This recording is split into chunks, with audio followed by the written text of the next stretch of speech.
May kasabihang, ang sino mang napupuot sa kanyang kapatid ay mamamatay tao.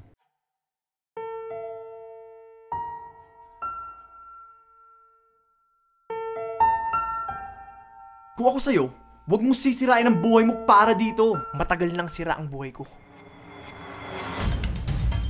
Ayos ka din ano? Gonzales baka mo apelyido mo? Kaano-ano mo si Gonzales? Yung polis? Ano ba ako dito sa bahay na to? Sekretarya mo, ha?